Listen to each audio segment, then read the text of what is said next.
Study with रेहलजा में आपका स्वागत है दोस्तों। आज हम जानेंगे कि अलील्स क्या होते हैं। यहाँ पे मैं दो क्रोमोसोम बना रहा हूँ। ये पेयर ऑफ क्रोमोसोम है। ए नाम दिया, बी नाम दिया। एक पापा से आया, एक मम्मी से आया। अब पापा के पास कितने होंगे? 22 पेयर तो होंगे ऑटोसोम के, और एक पेयर होगा XY सेक्स क्रोमोसोम का। तो हमारे पास टोटल 23 पेयर हो गए और टोटल 46 क्रोमोसोम हो गए। वैसे ही मम्मी के पास भी सेम रहेगा, 22 पेयर ऑटोसोम के रहेंगे और एक पेयर सेक्स क्रोमोसोम का रहेगा 46। तो जो पापा वाला है उसमें से 23 हमारे पास आएंगे और जो मम्मी का है उसमें से 23 हमारे पास आएंगे क्रोमोसोम्स। तो टोटल हमारे पास भी 46 हो गए। सीधी भाषा में कहें तो 23 पेयर है। अब मैं यहाँ पे क्रोमोसोम बना रहा हूँ।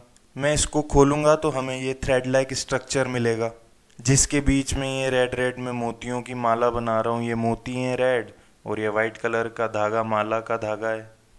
एक्चुअली ये जो वाइट कलर का धागा है उसको हम क्रोमैटिन मटेरियल कहेंगे, और ये जो रेड कलर में बनाया है मैंने वो न्यूक्लियोसोम है, जिसके आसपास क्रोमैटिन मटेरियल लिपटा हुआ है।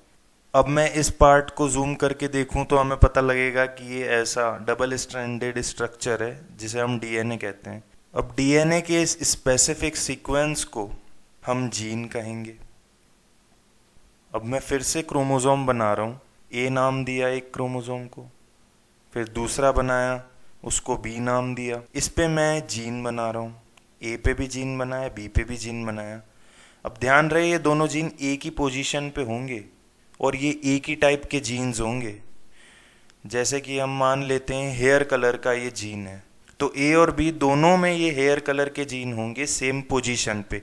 ए वाला एक पापा से आया है, बी वाला मम्मी से आया, तो सेम पोजीशन पे होना चाहिए, पहली बात। दूसरी बात कि डिफरेंट क्रोमोसोम पे होना चाहिए, पर क्रोमोसोम जो हैं वो पेयर वाले होने चाहिए, मतलब कि एक पापा वाला एक मम्मी वाला।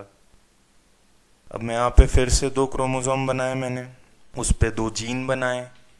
अब हेयर कलर के जीन ए और बी में किस टाइप से हो सकते हैं? या तो ए वाला डोमिनेंट होगा, बी वाला भी डोमिनेंट होगा, या फिर दोनों रेसेसिव होंगे, या फिर ए रेसेसिव होगा बी डोमिनेंट होगा, या फिर ए डोमिनेंट होगा बी रेसेसिव होगा। यहाँ पे मैं एग्जांपल लेता हूँ। हेयर कलर अपन ने जीन की बात कर ली, लेकिन उसमें कौन सा डोमिनेंट होगा कौन सा रेसेसिव होगा हम देखते हैं। तो मैं एच से डिनोट कर रहा हूँ हेयर कलर से।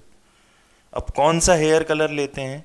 तो जो डोमिनेंट वाला है उसको मैंने ब्लैक लिया है और जो रेसेसिव वाला है उसको मैंने ब्राउन लिया है। ये सपोज करना है, मैं एग्जाम्पल के तौर पर आपको समझाने के लिए बता रहा हूँ।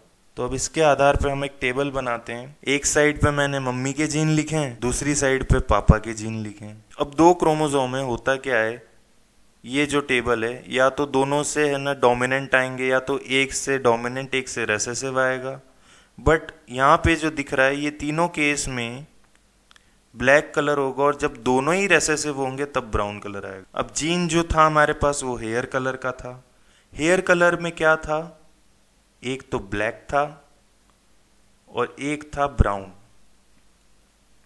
तो ये जो दो है ब्लैक और ब्राउन, ये हेयर कलर के वेरिएशन है, और इन्हीं वेरिएशन को हम जो जीन में पाया जाता है वेरिएशन अलील्स कहते हैं। Thank you for watching this video. I hope आपको इस वीडियो से कुछ सीखने को मिला होगा। बने रहिए रेहलजा के साथ। Have a nice day.